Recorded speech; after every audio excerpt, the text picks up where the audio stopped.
ini ada pertanyaan bagaimana untuk mencegah radikalisme ya, terkait dengan bahwa radikalisme itu sering ditunjukkan ke umat Islam.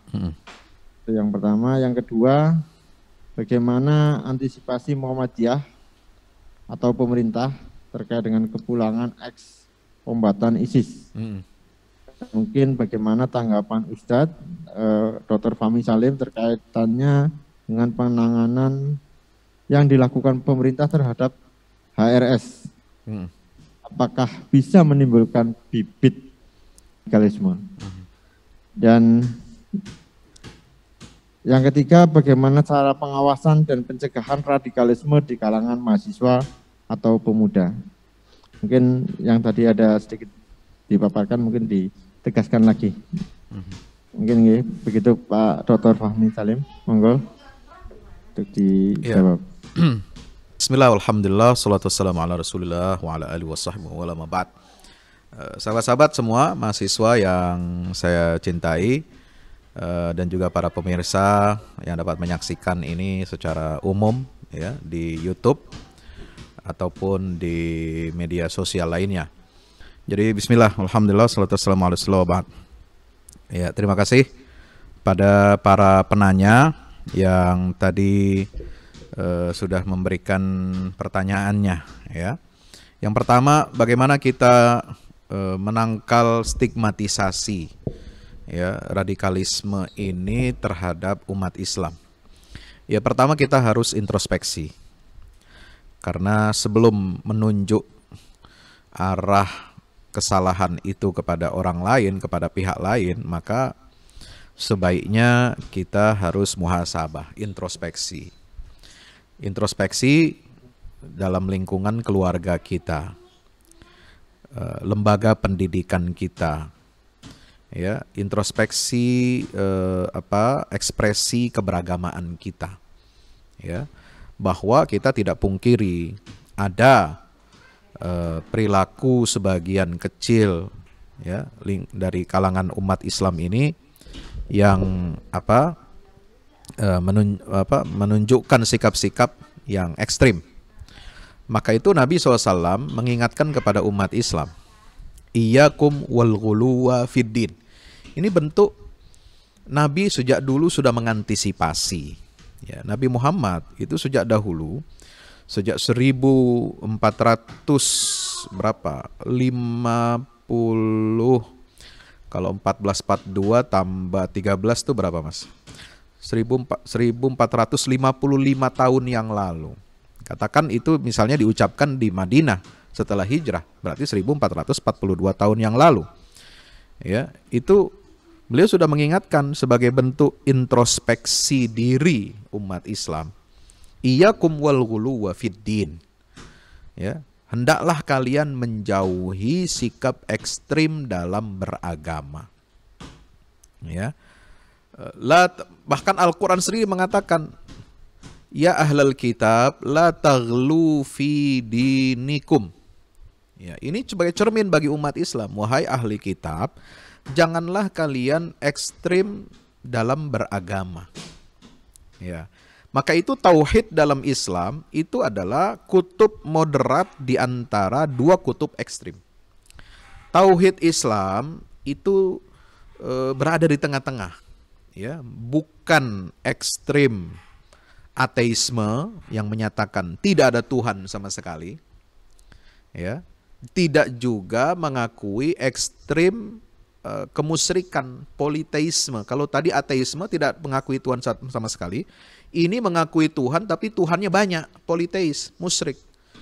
Tauhid itu di tengah-tengah. Itu dari segi ajaran Islam saja sudah menunjukkan watak Islam ini adalah moderat, di tengah. Kuntum khaira ummatin ukhrijat linnas wa kadzalika ja'alnakum ummatan wasata. Karakter umat Islam itu adalah umat yang wasat, umat terbaik, umat yang tengah, berada di pertengahan dua kutub ekstrim. Itu dari mana? Dari ajarannya memang. Maka Nabi mengatakan, innad dina yusrun, agama ini adalah mudah, walai yushaddad dina ahadun illa ghalabah. Ya, agama ini Kalau dipersulit, dibikin keras, itu tidak akan menang orang yang ingin mempersulit agama ini. Justru dia akan dikalahkan oleh agama itu. Ya. Maka Nabi mencontohkan ketika misalnya ada orang sahabat Nabi yang ingin beribadah siang malam, puasa siang malam, ya, tidak mau menikah dan sebagainya. Rasulullah membantah, yang paling bertakwa di antara kalian ini saya, ya. Aku yang paling bertakwa di antara kalian, tapi aku menikah, aku makan, aku minum, ya, aku juga tidur. Matamu itu memiliki hak untuk istirahat. Badanmu, fisikmu memiliki hak untuk istirahat. Memiliki hak untuk makan, untuk minum. Jadi tidak setiap waktu kita mengekspresikan cara beragama kita ini dengan ibadah mahdhah, lalu meninggalkan aspek keduniaan sehingga menguras energi dan tenaga kita fokus untuk ibadah mahdhah. Tetapi juga ibadah dalam bentuk ibadah-ibadah sosial, ibadah yang bersifat umum. Maka itu Al-Quran mengatakan, فَإِذَا قُضِيَتِ الصَّلَاةُ فَانْتَشِرُوا فِي الْأَرْضِ. Kalau sudah menunaikan sholat Jumat, bertebaranlah kalian di atas muka bumi ini. وَابْتَغُوا مِنْ فَضْلِ اللَّهِ. Carilah rezeki dari Allah Subhanahu wa taala. Ya. Famsu fi manakibiha wa kulu mir rizqih wa ilaihin nusur. Ya, kita disuruh untuk bertebaran di atas muka bumi, mencari nafkah. Bahkan Al-Quran mengatakan apa? Wabtaghi fi ma atakallahu daral akhirah wa la tansa nasibuka wa la tansa nasibaka minad dunya wa ahsin kama ahsanallahu ilaik wa la tabghil fasada fil ard. Ini ayat Al-Qasas 77 ini menarik. Ya, betapa moderatnya ajaran Islam. Cari akhirat, keridhaan Allah, cari surga, tapi jangan lupakan bagianmu dari dunia, ya. Kemudian berbuat ihsanlah kamu kepada Allah, kepada makhluk, kepada sesama, ya. Bahkan ihsan kepada alam semesta, termasuk lingkungan hidup. Makanya ditutup dengan apa? Wala tabghil fasada fil ard. Jangan kamu berbuat kerusakan di atas muka bumi. Termasuk diantaranya dengan eksploitasi tambang yang merusak lingkungan hidup kita. Ya, ini kan ajaran Islam itu komprehensif. Ya, luar biasa. Nah, kita harus muhasabah. Sudah benarkah praktek keberagamaan kita? Sudah benarkah kita merujuk kepada Al-Quran dan Sunnah? Jangan cuma jadi slogan. Jangan cuma mengaku-ngaku. Kita paling baik, kita umat terbaik, kita dijaga oleh Allah dari kesesatan. Kita dijaga oleh Allah, la tajtami'u ummati ala dhalalah, ya. Itu kalau kita berupaya untuk terus waspada, mawas diri, dan terus menjaga praktek keberagaman kita ini agar sesuai dengan koridor, ya, norma-norma Al-Quran dan Sunnah. Tapi kalau kita lalai, kita lupa, kita abai, kita bisa keluar dari rel. Nah, kalau keluar dari rel Quran dan Sunnah, itu sudah otomatis udah nggak moderat lagi, udah pasti ke arah kutub liberalisme atau kutub radikalisme. Itu sudah pasti. Ya. Yang menjamin kita ini menjadi moderat adalah ikut garis Al-Quran dan Sunnah dengan pemahaman salafus saleh, pemahaman para ulama yang, ya, mengikuti ajaran Rasulullah, para sahabat, tabi'in dan tabi'in. Ya, dan istihad di dalam lingkungan Islam ini dilakukan secara kolektif, berjamaah. Nah, salah satu yang menyebabkan penyimpangan dalam Islam ini adalah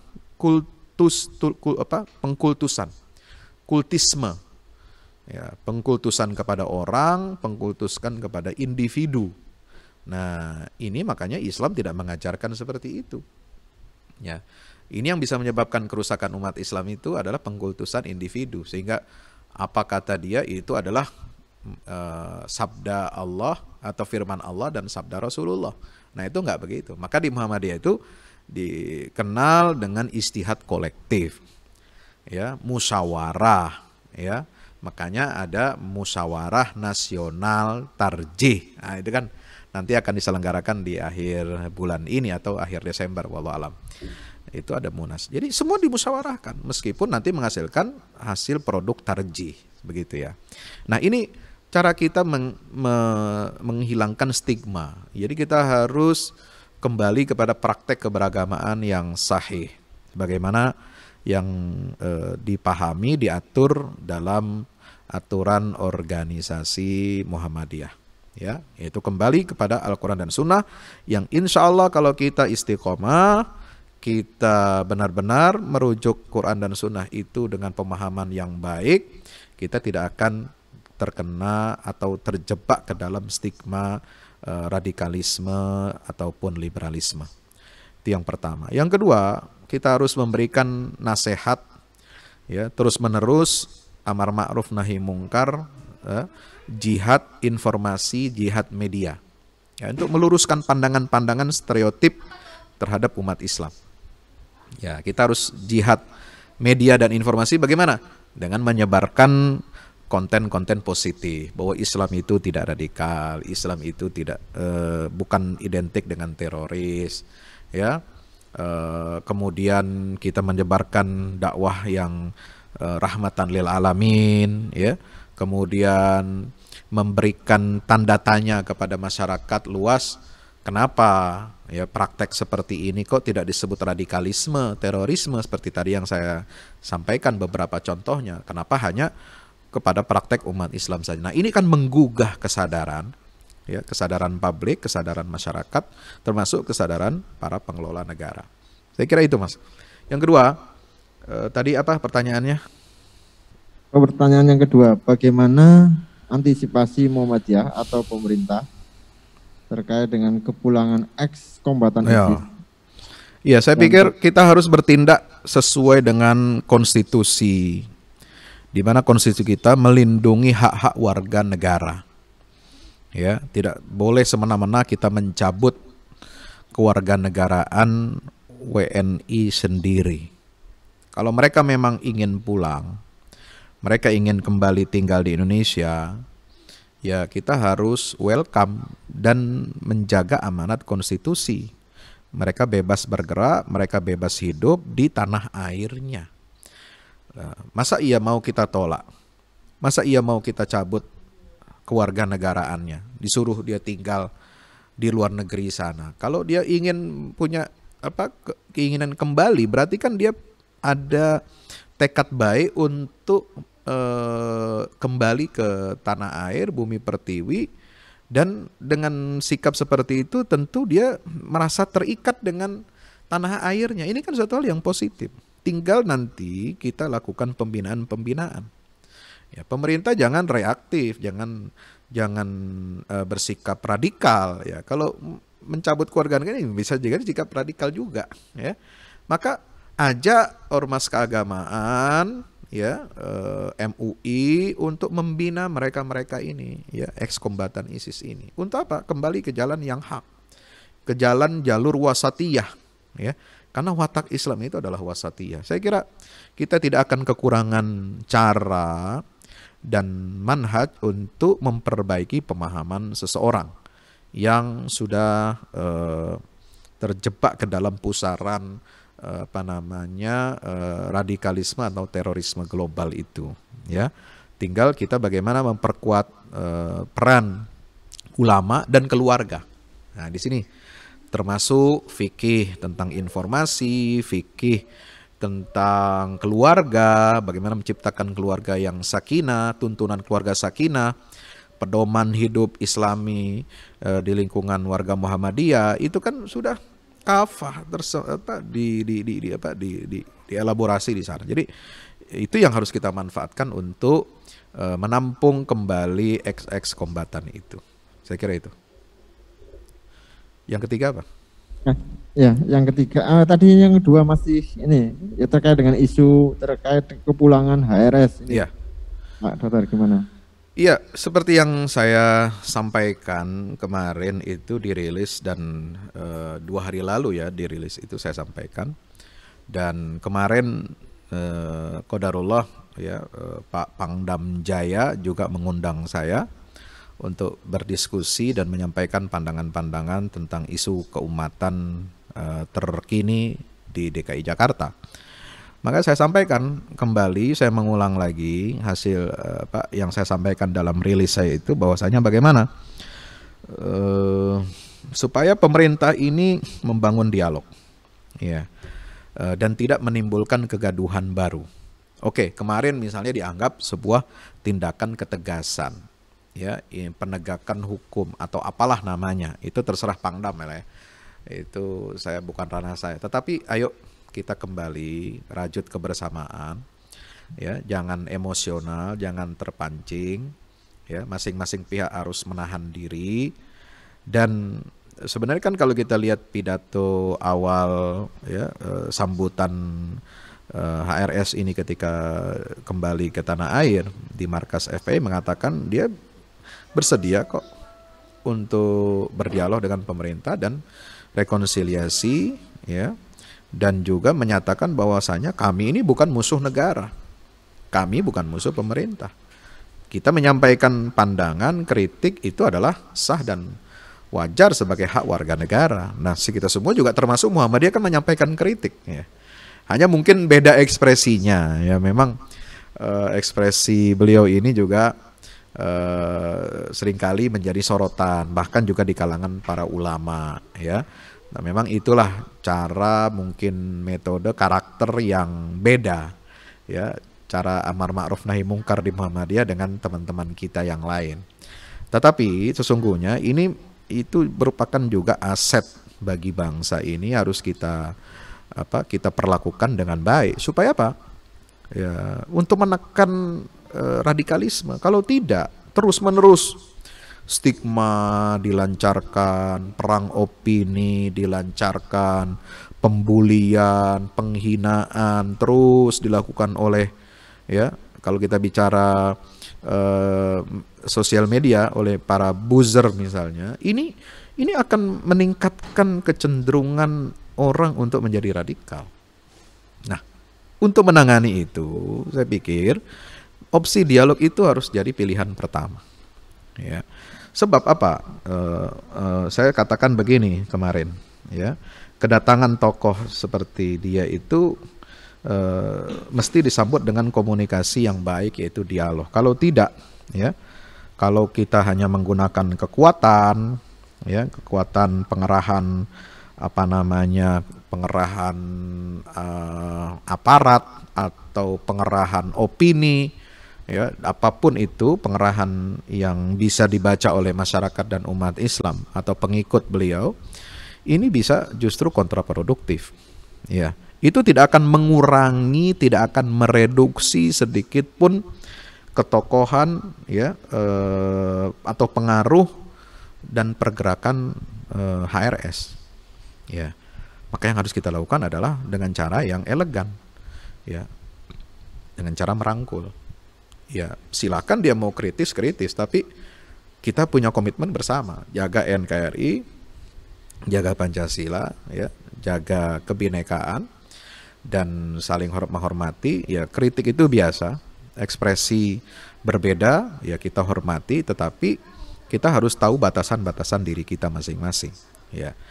Upaya-upaya untuk provokasi misalnya dengan pengerahan kekuatan, saya pikir tidak akan efektif. Justru akan lebih banyak menimbulkan simpati kepada tokoh yang dalam tanda petik dipersepsikan, dalam tanda petik dizalimi, ya, baru pulang dari pengasingan. Itu pengasingan kan 3,5 tahun, orang sudah mengasosiasikan kan itu kezaliman, ya. Kembali pulang ditekan lagi, itu akan menimbulkan lagi asosiasi ini adalah penzaliman. Maka akan terus-menerus seperti itu tertanam.